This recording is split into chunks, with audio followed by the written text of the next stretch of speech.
Hello. आज की हमारी वीडियो का टॉपिक है फ्रॉड। और ये फ्रॉड जो है that is covered under free consent. इसको फ्री कंसेंट के अंडर कवर किया जाता है।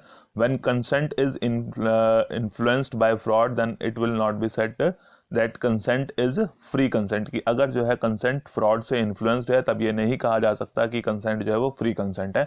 और फ्रॉड के बारे में जो है वो under section 17 of Indian contract act जो है वो कुछ कहा गया है। Fraud means and includes any of the following acts committed by a party to a contract or with the connivance or by his agent with the intent to deceive और induce a person to enter into a contract। तो इसमें fraud में क्या करे कि इसमें एक अनुबंध में एक पक्षकार द्वारा अथवा उसकी उपेक्षा मतलब कि उसकी इच्छा से किसी उसके प्रतिनिधि ने उसके किसी एजेंट ने जो है क्या किया है कि दूसरे पक्षकार को या उसके प्रतिनिधि को यानी कि दूसरी पार्टी को या उसके एजेंट को धोखा देने के उद्देश्य से जो है वो कॉन्ट्रैक्ट में एंटर करवाने के लिए प्रेरित करने के लिए उसको इंड्यूस करने के लिए वो कॉन्ट्रैक्ट में एंटर हो। उसके लिए अगर निम्नलिखित में से जो है फॉलोइंग जो एक्ट्स हैं उसमें से अगर कोई भी काम किया है तो हम कहेंगे कि उसने जो है वो कपट का यूज किया है। उसकी कंसेंट लेने के लिए जो उसने दूसरी पार्टी के साथ कपट किया है, धोखा दिया है, उसके साथ फ्रॉड की है, उसके साथ चीटिंग की है। बट जो टेक्निकल वर्ड है,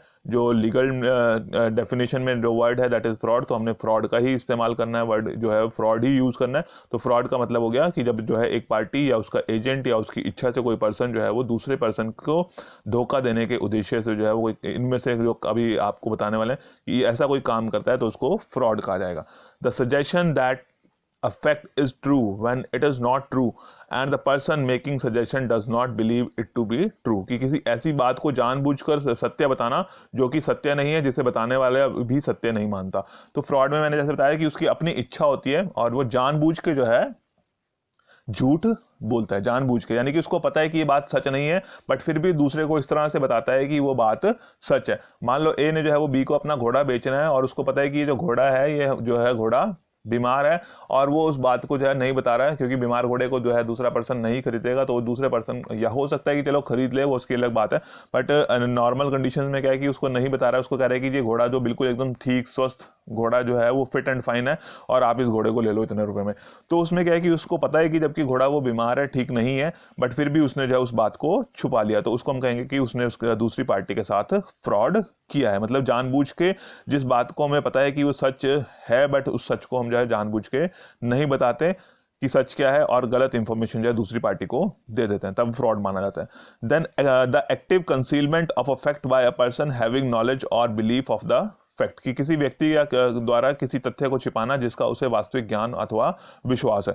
कि जो उसको पता है कि सही फैक्ट क्या है, सही फैक्ट को जानने के बावजूद भी जो है उसको दूसरी पार्टी को नहीं बता रहा है। कि जो है एक पर्सन जो है वो दूसरी पार्टी को जो है वो सही फैक्ट जानने बूझने के बाद भी जो है दूसरी पार्टी को नहीं बता रहा है कि सही बात क्या है, सही चीज क्या है। तो अगर उसने उस तरह कोई किसी फैक्ट को छुपा लिया है और जो फैक्ट है that must be an important fact, कि एक इंपॉर्टेंट फैक्ट होना चाहिए जिसका जो है कॉन्ट्रैक्ट में डिसीजन, कॉन्ट्रैक्ट में एंट्री का डिसीजन के ऊपर इन्फ्लुएंस पड़े, तो इस तरह का फैक्ट होना चाहिए। तो अगर इस तरह के फैक्ट को जो है उसने जानबूझ के छुपा लिया तब भी कहा जाएगा कि फ्रॉड किया गया है। A promise made without any intention of performing it. कि ऐसा कोई वचन दे दिया जिसको पूरा करने की इच्छा ही नहीं है। मान लो ए ने बी को कहा कि मुझे जो है वो 50,000 रुपए का लोन दे दो, मैं आपको एक महीने के बाद लौटा दूंगा, और ए जिसने लोन लिया है उसकी कोई इच्छा ही नहीं है कि वो पैसा वापस करेगा। तो इस तरह का अगर हमारी मतलब जो पर्सन है अगर उसने उस प्रॉमिस को किया है जिसको पूरा करने की उसकी इच्छा ही नहीं है तब भी हम कहेंगे कि उसने फ्रॉड किया है। कि उसने कह दिया कि जी मेरे को एक 50,000 रुपए का लोन दे दो, मैं आपको एक महीने के बाद दे दूंगा, बट उसकी इच्छा ही नहीं है, वो उसकी इंटेंशन ही नहीं है कि वो जो है एक महीने के बाद उसको पे करेगा। उसने जो है 50,000 रुपए लेने और खत्म कर देने। तो उस तरह के अगर काम किया गया है तब भी उसको फ्रॉड की कैटेगरी में काउंट किया जाएगा। Any other act meant to deceive. की कोई भी एक्ट, कोई भी काम जो है वो धोखा देने के उद्देश्य से किया गया है, किसी के साथ कोई चालाकी, कोई छल, कोई कपट, तो इस तरह का कोई भी काम जो है जिसको हो सकता है कि इस कॉन्ट्रैक्ट में जो है इस कॉन्ट्रैक्ट की जो फ्रॉड की डेफिनेशन में काउंट नहीं किया गया, नहीं लिखा गया, क्योंकि जो कपटी मनुष्य है, जो फ्रॉडुलेंट पीपल्स हैं वो फ्रॉड करने के लिए नए नए तरीके ढूंढ लेते हैं। तो उन नए नए तरीकों को कई बार जो है वो डेफिनेशन में इंक्लूड करना मुश्किल होता है। तो डेफिनेशन में इंक्लूड करना मुश्किल हो जाता है, तो इसलिए जो है वो उसमें डेफिनेशन में ही लिख दिया गया है कि अगर ऐसा कोई भी एक्ट जो है वो जो कि डेफिनेशन में नहीं कहा गया है बट फिर भी उसको जो है हम धोखा देने के लिए काम किया गया है, तो उसको जो है वो फ्रॉड की कैटेगरी में लिया जाएगा। तो क्योंकि जो कपटी मनुष्य है वो बहुत ज़्यादा चालाक होते हैं और इसमें से कहीं ना कहीं फ्लॉज ढूंढ लेते हैं और उसका गलत इस्तेमाल करते हैं, तो इसलिए यहाँ पर कह दिया गया कि धोखा देने के उद्देश्य से अगर इसके अलावा भी कोई काम किया जाएगा तो उसको भी फ्रॉड की कैटेगरी में लिया जाएगा।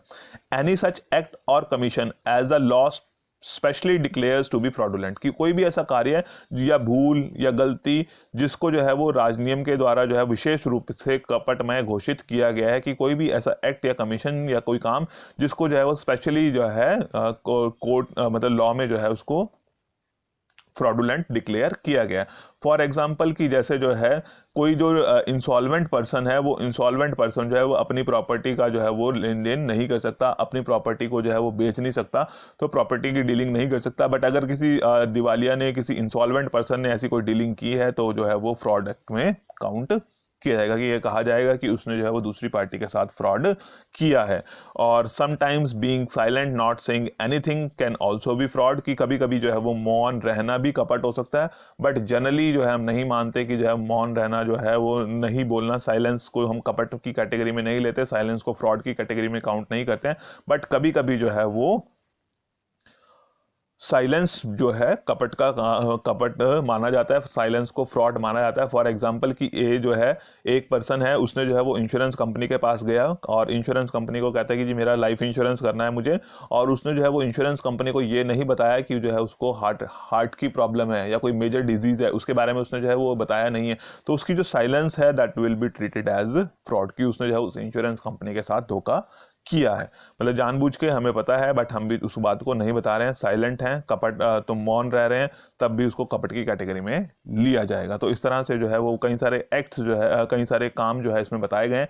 इनमें से कोई भी काम जो है अगर किया जाता है दूसरी पार्टी को जो है वो इन्फ्लुएंस करने के लिए कि वो कॉन्ट्रैक्ट में एंटर हो, तो ये कहा जाएगा कि एक पार्टी ने दूसरी पार्टी को धोखा दिया है। और अगर धोखा दिया है तो दैट मीन्स कि सेकेंड पार्टी की जो कंसेंट है वो फ्री कंसेंट नहीं है।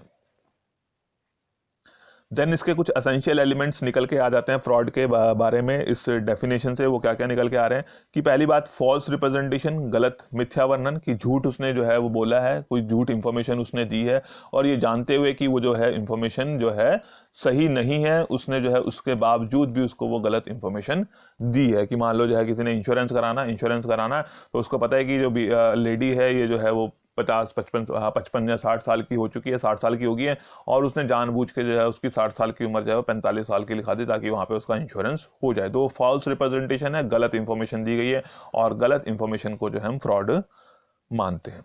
देन अबाउट मटेरियल फैक्ट्स, हाँ ये बात इंपॉर्टेंट है कि जो जानकारी दी जा रही है वो उसके सब्जेक्ट मैटर से रिलेटेड होनी चाहिए, जो कॉन्ट्रैक्ट है उसके सब्जेक्ट मैटर से रिलेटेड होनी चाहिए और इंपॉर्टेंट और मटेरियल इंफॉर्मेशन होनी चाहिए। मतलब उससे जुड़ी हुई इस तरह से है कि उसके ऊपर जो है वो कॉन्ट्रैक्ट में एंट्री दूसरे पर्सन की डिपेंड करती है। फॉर एग्जांपल कि इंश्योरेंस पॉलिसी में जो है वो मैक्सिमम एज उन्होंने कहा है कि 60 साल हो सकती है। अब किसी को पता है कि मेरी एज जो है वो 61 है और उसने जो है जानबूझ के जो है वो 61 को जो है बता दिया कि जी मेरी एज 55 है ताकि उसको जो है इंश्योरेंस पॉलिसी मिल जाए। तो वो इंश्योरेंस पॉलिसी मिलनी तभी थी जब उसको सही एज अगर वो 61 की एज बताता तो उसको इंश्योरेंस पॉलिसी नहीं मिलनी थी। बट उसने जो है वो 61 की बजाय अपनी एज जो है 55 बता के उस पॉलिसी को ले लिया। तो ये कि एक इंपॉर्टेंट फैक्ट है, मटेरियल फैक्ट है।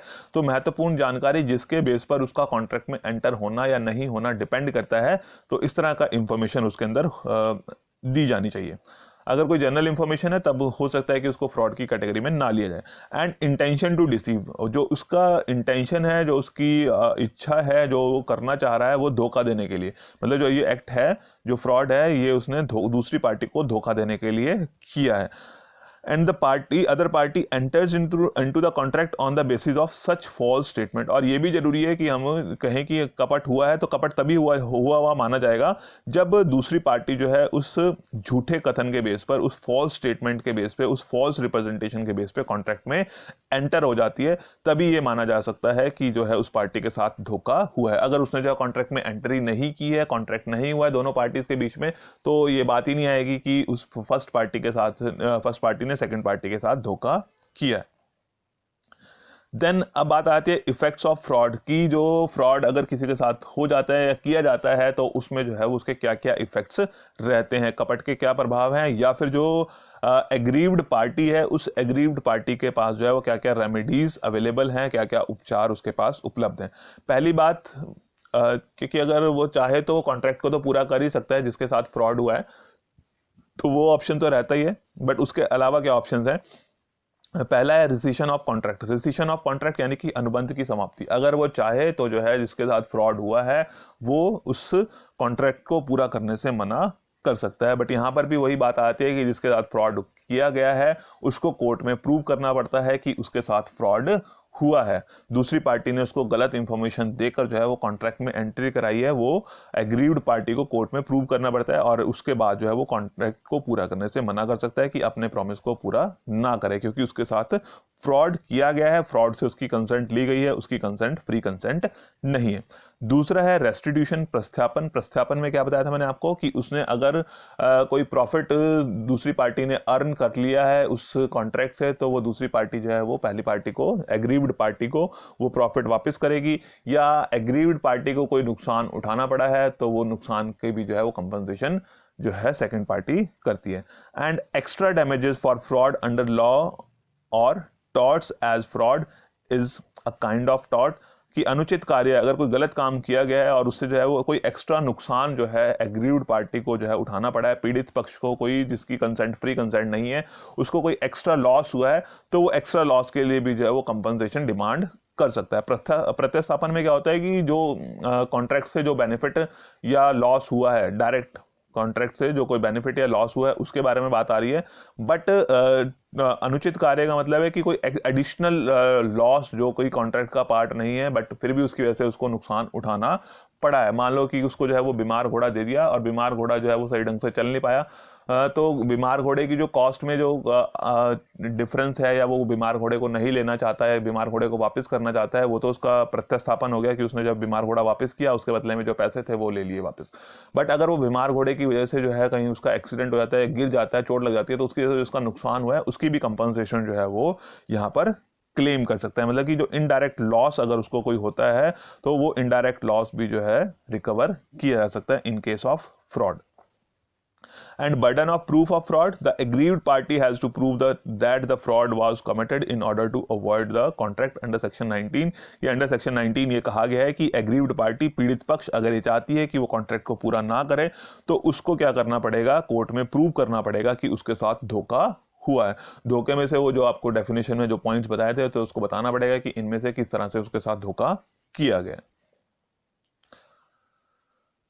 देन आ जाती है बात फॉर्म्स ऑफ फ्रॉड। फ्रॉड की किस किस तरीके से जो है वो फ्रॉड किया जा सकता है, कौन कौन से तरीके हैं फ्रॉड करने के, किस किस चीज़ को हम फ्रॉड में काउंट कर लेते हैं। तो इसमें पहला जो पॉइंट है हमारा, that is fraud bye suggestion. Fraud bye suggestion, किसी असत्य बात को सत्य बताना, कि जो बात गलत है, झूठ है, उस बात को जो है वो सही बताना, सही कहकर बताना। कि अगर जो है मान लो कि ए ने जो है वो बी को अपनी गाय बेचनी थी और ए ने बी को गाय बेचनी थी। अब ए को पता है कि उसकी गाय जो है वो डेली 5 किलो दूध देती है। क्या पता है ए को कि उसकी गाय जो है वो 5 किलो दूध देती है, बट ए ने जो है वो गलत इंफॉर्मेशन दे दी बी को कि जी मेरी गाय तो जी 10 किलो दूध देती है। क्या किया, ए की गाय जो 5 किलो दूध देती थी और ए को पता भी था कि उसकी गाय 5 किलो दूध देती है, बट उसने जो है वो बी को कॉन्ट्रैक्ट में एंटर करवाने के लिए, अपनी गाय बेचने के लिए कहा कि जी मेरी गाय जो है वो 10 किलो दूध देती है, तो वो जो है कपट की कैटेगरी में आ जाएगा।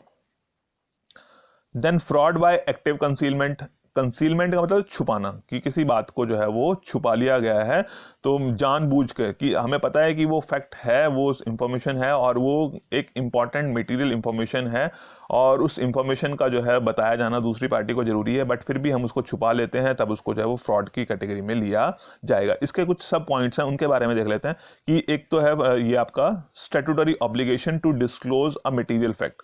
स्टैट्यूटरी ऑब्लिगेशन का मतलब है कि उसके जो है वो वैधानिक उत्तरदायित्व है, कि लीगल उसकी ऑब्लिगेशन है कि वो सही इंफॉर्मेशन बताए।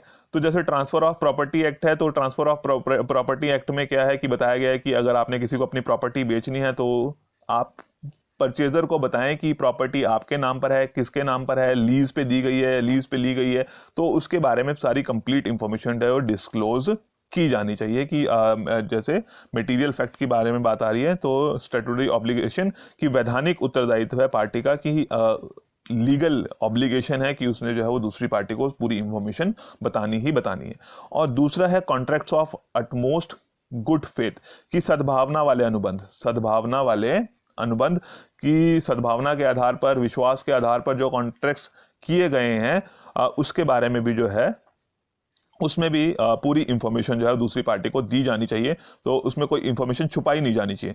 तो इसमें क्या है, पहला है फैमिली सेटलमेंट्स, की फैमिली सेटलमेंट्स पारिवारिक निपटारे अगर हो रहे हैं, कि सुलहनामा हो रहा है परिवार के सदस्यों के बीच में, मान लो भाइयों के बीच में बंटवारा हो रहा है और उनके बीच में जमीन बांटी जानी है, तो जमीन की कितनी कीमत है, टोटल कितनी प्रॉपर्टी है, वो सारी इंफॉर्मेशन जो है वहां पर एक दूसरे को बताई जानी चाहिए। उसमें कोई भी इंफॉर्मेशन छुपाई नहीं जानी चाहिए, कि बाद में पता चले जी कि चार प्लॉट का बंटवारा हो गया और एक प्लॉट जो है वो किसी भाई ने अपने पास वैसे ही रख लिया बिना भाइयों को बताए हुए, तो उसको हम कहेंगे कि फ्रॉड हो गया उन भाइयों के साथ। तो वहां पर क्या है कि जितनी भी इंफॉर्मेशन है वो सारी इंफॉर्मेशन, या उसकी प्रॉपर्टी की वैल्यूज, कितनी प्रॉपर्टीज हैं, वो सारी इंफॉर्मेशन जो है वहां पर दी जानी चाहिए। तो फैमिली सेटलमेंट के मामले में कि भरोसे वाली बात है, कि आपस में एक दूसरे के ऊपर भाई बहनों का विश्वास है, भरोसा है, तो उसको ध्यान में रखते हुए कि सारी इंफॉर्मेशन सही सही पूरी पूरी बताई जानी चाहिए।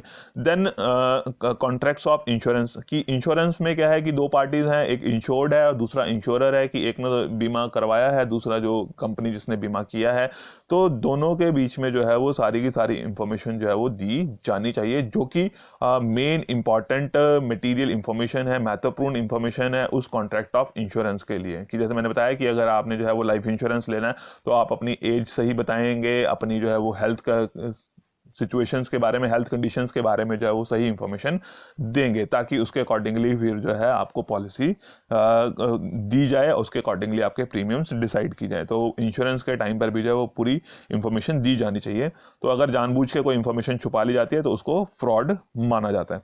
Contracts of sale of land, की अगर सेल करनी है लैंड की, प्रॉपर्टी की, तो लैंड की सेल के टाइम पे भी उसके जो है अगर लैंड के टाइटल में कोई प्रॉब्लम है, कि जो उसका मालिक का आना हक है उसमें कहीं कोई दिक्कत है, तो उसके बारे में जो है वो क्लियर कट इंफॉर्मेशन जो है वो at the time of contract जो है वो बताई जानी चाहिए।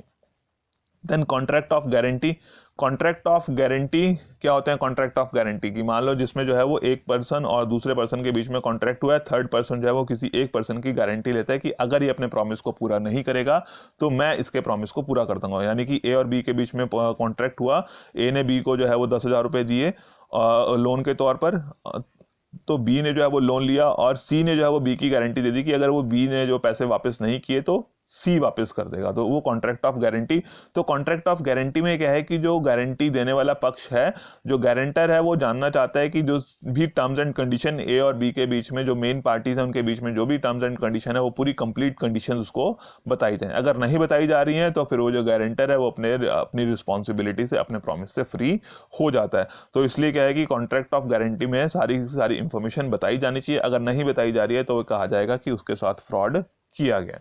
Then contract of allotment of shares, की इन केस की कंपनी ने जो है अपने शेयर्स अलॉट करने हैं, एप्लीकेशंस इनवाइट करनी है, तो जब शेयर्स इशू करने हैं, अलॉट करने हैं, तो कंपनी के लिए जरूरी है कि कंपनी अपनी प्रॉपर्टीज के बारे में, कैपिटल के बारे में, अपनी बैलेंस शीट के बारे में, अपने प्रॉफिट्स के बारे में कंप्लीट इंफॉर्मेशन जो है वो डिस्क्लोज करे, ताकि जो है जो भी लोग उस कंपनी में अप्लाई करना चाहते हैं तो उनको पता रहे कि कंपनी की के शेयर्स को उन्होंने परचेज करना है या नहीं करना है, क्योंकि किसी भी कंपनी में किसी पर्सन ने इन्वेस्ट करना होता है तो उसको देखना पड़ता है कि कंपनी की फाइनेंशियल पोजीशन कैसी है, कितनी कैपिटल है, कितनी एसेट्स हैं, कितने प्रॉफिट्स हैं, तो वो सारे इंफॉर्मेशन जो है वो शेयर की जानी चाहिए, उसमें कोई भी इंपॉर्टेंट इंफॉर्मेशन छुपाई नहीं जानी चाहिए।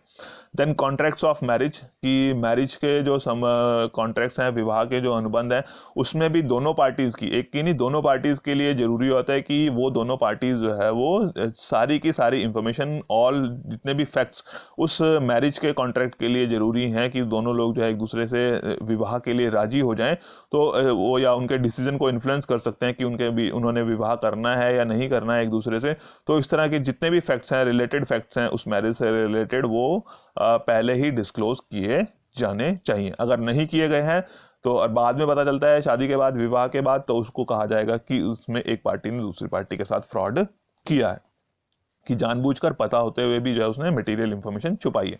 Then contract of partnership, contract of partnership की जिसमें जो है वो दो लोग आपस में, दो या दो से ज़्यादा लोग जो है वो बिजनेस शुरू कर रहे हैं, आपस में पार्टनरशिप कर रहे हैं, तो पार्टनरशिप भी जो है वो एक सद्भावना वाला अनुबंध है। तो सद्भावना वाला अनुबंध होने की वजह से क्या है कि गुड फेथ में किए जाता है, एक दूसरे के ऊपर भरोसा विश्वास रखते हुए किए जाते हैं। तो उसमें क्या है कि जो भी हिसाब किताब है, जो भी इंफॉर्मेशन है, वो सारी इंफॉर्मेशन जो है सभी पार्टनर्स को बताई जानी चाहिए, अदरवाइज क्या कहा जाएगा कि वो फ्रॉड किया गया है। तो दो पॉइंट हो गए आपके, कि एक तो किसी बात को जो है असत्य बात को सत्य बता दिया, या दूसरी चीज की जो सही इंफॉर्मेशन है उसको आपने, जो इंपॉर्टेंट इंफॉर्मेशन है उसको आपने छुपा लिया। तो दोनों बातों में कि गलत बात को सही कह के बताना वो भी गलत है, वो भी फ्रॉड है, और किसी सही बात मतलब इंपॉर्टेंट फैक्ट को जानते हुए भी नहीं बताना वो भी फ्रॉड की कैटेगरी में आता है। एंड फ्रॉड बाय साइलेंस, की मौन के द्वारा भी जो है वो कभी कभी कपट किया जा सकता है, कि आप जो है उसको नहीं बता रहे हैं, नहीं अपनी इंटेंशंस जाहिर कर रहे हैं, तब भी जो है वो फ्रॉड किया जा सकता है। कि फॉर एग्जांपल कि ए ने जो है वो बी को कहा कि जी मैं ये घोड़ा खरीद रहा हूँ, और अगर आप कुछ नहीं कहते तो मैं मान लूंगा कि घोड़ा जो है वो बिल्कुल फिट है। तो ए जो है जिसने घोड़ा खरीदना था उसने कहा कि जी, जिसने बेचना था घोड़ा, तो उसने कुछ भी नहीं बोला। अगर वो कुछ नहीं बोलता दैट मीन्स कि ये माना जाएगा कि अगर वो घोड़ा फिट नहीं है तो ये कहा जाएगा कि बेचने वाले ने फ्रॉड किया है, क्योंकि उसका साइलेंट रहना जो है वो उसके बोलने के इक्विवेलेंट हो जाता है। तो उस केस में उसने कहा जाएगा कि फ्रॉड किया है। देन अब बात आ जाती है एक इसी से जुड़ी हुई है, फ्रॉड से ही, कि is silence tantamount to fraud, is silence tantamount to fraud, की क्या जो है सिर्फ चुप रहना फ्रॉड हो सकता है? कि अगर हम कहें कि वो जो सिर्फ वो चुप रह रहा है तो वो चुप रहना उसका फ्रॉड माना जा सकता है? तो जनरल जो रूल है, कि जनरल रूल के अकॉर्डिंगली जो है सिर्फ चुप रहना कपट नहीं होता, कि mayor silence is not fraud, कि सिर्फ अगर वो चुप रह रहा है तो चुप रहने को हम जो फ्रॉड की कैटेगरी में काउंट नहीं कर सकते। कि अगर वो चुप है, नहीं बता रहा है किसी बात को, तो सिंपल उसको हर चुप्पी को जो है वो मौन नहीं माना जा सकता। बट इसके कुछ एक्सेप्शंस हैं जहां पर जो है वो मौन रहना जो है क्या है, फ्रॉड बन जाता है। कि जहां पर जो है वो साइलेंस अगर है तो वो फ्रॉड बन जाती है। उसके कुछ एक्सेप्शंस हैं। वो क्या क्या एक्सेप्शंस हैं? पहला, स्टैट्यूटरी एक्सेप्शंस, वैधानिक अपवाद जो उसमें एक्ट में बताए गए हैं।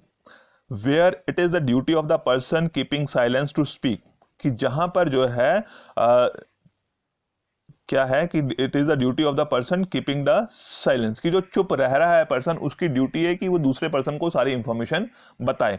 तो उसकी ड्यूटी है स्पीक करने की, बोलने की, बट फिर भी वो चुप रहता है, तब उसको कहा जाएगा कि उसने फ्रॉड किया है। जैसे मैंने वो आपको बताया था कि LIC के ऑफिस में गया एक पर्सन, उसने जो है वो इंश्योरेंस लेना था, अपनी लाइफ का इंश्योरेंस कराना था। तो इंश्योरेंस कराने के लिए उसने जो है, जो एजेंट था, उस एजेंट को अपनी सारी इंफॉर्मेशन नहीं बताई। उसने अपने हेल्थ कंडीशंस के बारे में नहीं बताया। उसने नहीं बताया कि वो जो है वो हार्ट प्रॉब्लम से सफर्ड है।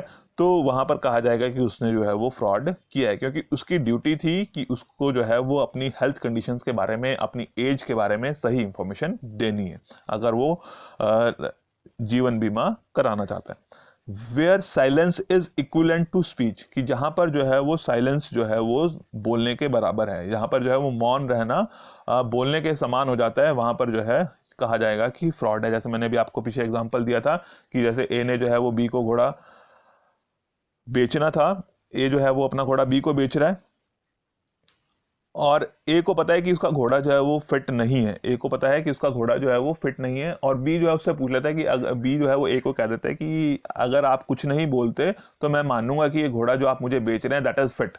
और ए ने जो है वो उसके बारे में अगर कुछ नहीं कहा और उसको पता है कि घोड़ा फिट नहीं है, तो ये कहा जाएगा कि ए ने बी के साथ फ्रॉड किया है। और कुछ इसके साथ अदर एक्सेप्शंस भी हैं। अदर एक्सेप्शंस में पहला है कंस्ट्रक्टिव फ्रॉड। कंस्ट्रक्टिव फ्रॉड, रचनात्मक अपवाद। रचनात्मक अपवाद का मतलब है कि जब कॉन्ट्रैक्ट किया गया था तब तो सब कुछ ठीक था, तब कोई फ्रॉड नहीं था, बट कॉन्ट्रैक्ट के पूरा होने से पहले सिचुएशन कुछ चेंज हो गई और जिसकी वजह से जो है उसको उसके बारे में नहीं बताना जो है वो फ्रॉड बन जाता है। फॉर एग्जांपल कि जैसे मैंने अभी वो घोड़े वाला एग्जांपल दिया था आपको कि ए ने जो है वो बी को अपना घोड़ा बेचने के लिए कहा कि मैं आपको अपना घोड़ा 10,000 रुपये में बेचना चाहता हूँ। बी ने एक्सेप्ट कर लिया कि ठीक है, मैं आपका घोड़ा जो है 10,000 रुपये में लेने के लिए तैयार हूँ।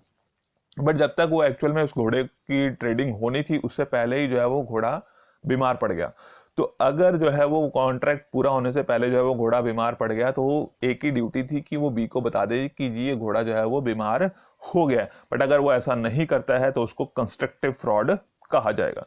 दूसरा है कॉन्ट्रैक्ट ऑफ सेल, बिक्री का अनुबंध। तो बिक्री के अनुबंध में जो है ये जरूरी होता है कि जो सेलर है वो अपने प्रोडक्ट्स के बारे में जो है वो पूरी इंफॉर्मेशन दे दे। ये माना जाता है कि सेलर की ड्यूटी है कि वो पूरी की पूरी इंफॉर्मेशन दे दे। जिस इंफॉर्मेशन की जो है वो बायर को जनरल इंस्पेक्शन से पता नहीं चल सकता। जिन चीज़ों का जनरल इंस्पेक्शन से पता चल सकता है उसके बारे में जरूरी नहीं है कि सेलर बताए, बट जिन चीज़ों के जनरल इंस्पेक्शन से नहीं पता चल सकता अगर उसके बारे में सेलर नहीं बता रहा है तो उसको कहा जाएगा कि फ्रॉड किया गया। फॉर एग्जाम्पल मान लो ए ने जो है वो बी को चेयर बेचनी थी, तो उसको पता था कि ए को कि उसकी चेयर की जो 4 टांगों में से एक टांग जो है वो एक लेग जो है उसकी टूटी हुई है, और उसने जो है उसको ऐसे रिपेयर कर दिया कि जो है वो जनरल इंस्पेक्शन से देखने से पता ही नहीं लग रहा था कि वो टांग या वो लेग जो है वो चेयर की टूटी हुई है। और बी ने जो है वो जनरल इंस्पेक्शन करने के बाद जो है वो चेयर खरीद ली, और बाद में पता चला जब उसको यूज करने लगा तो जो है वो पता चला कि जो चेयर की जो एक लेग थी, एक टांग थी, वो टूटी हुई थी। दैट मीन्स कहा जाएगा कि ए ने बी के साथ फ्रॉड किया है। तो ए ने जो है वो जो उसकी कमी थी उसके आइटम की, वो उसने उसको छुपा लिया कि जनरल इंस्पेक्शन से उसके बारे में पता नहीं चल पा रहा था, तब ये कहा जाएगा कि ए ने बी के साथ फ्रॉड किया है। बट हाँ, अगर वो साफ टूटी हुई दिखाई दे रही है, जनरल इंस्पेक्शन से पता चल सकता है कि वो जो है टांग जो है या कुछ भी चीज जिसको बेचा जा रहा है, अगर उसकी जनरल इंस्पेक्शन से पता चल सकता है कि उसमें कमी है, तब उसको फ्रॉड नहीं माना जाता। बट अगर जनरल इंस्पेक्शन से नहीं पता चल सकता है और उसके बारे में जो है वो सेलर नहीं बताता है बायर को, तो ये कहा जाएगा कि वो उसके साथ फ्रॉड किया गया। And last one is half truth. Half truth का मतलब है आधी सच्चाई। आधी सच्चाई का मतलब है कि जैसे बोलते बोलते जो है वो जो बताई जा रही है इंफॉर्मेशन, बताते बताते उसको जो है वो आधी इंफॉर्मेशन में रुक जाता है, कि उसको पता है कि अब जो मैं बोलने वाला था वो इंफॉर्मेशन जो है वो कॉन्ट्रैक्ट के लिए इंपॉर्टेंट है, और हो सकता है कि अगर ये इंफॉर्मेशन मैंने दूसरी पार्टी को दे दी तो वो कॉन्ट्रैक्ट में एंटर ना हो। तो अगर इस तरह से बोलते बोलते जो है वो बताते बताते जो है वो रुक जाता है, आधी बात को बता देता है, आधी को नहीं बताता, तो उसको हाफ ट्रूथ कहा जाता है। और उस हाफ ट्रूथ में मौन रहना, नहीं बताना जो है वो फ्रॉड की कैटेगरी में काउंट किया जाता है। तो इन जनरल क्या है कि जो साइलेंस है दैट इज नॉट फ्रॉड, कि सिर्फ चुप रहना फ्रॉड नहीं है, बट कुछ सिचुएशंस कंडीशंस ऐसी हो जाती हैं कि जहां पर जो है वो उसका बोलना और जो उसका चुप रहना जो है वो बोलने के समान हो जाता है। तो उस केस में फिर जहां पर उसकी ड्यूटी है बोलने की बट फिर भी नहीं बोलता, तब भी उसको जो है वो फ्रॉड माना जाता है। या फिर जहां पर उसका मौन रहना भी बोलने के बराबर हो जाता है, तब उसको फ्रॉड कहा जाएगा। तो यही आज की वीडियो में। Okay, thank you.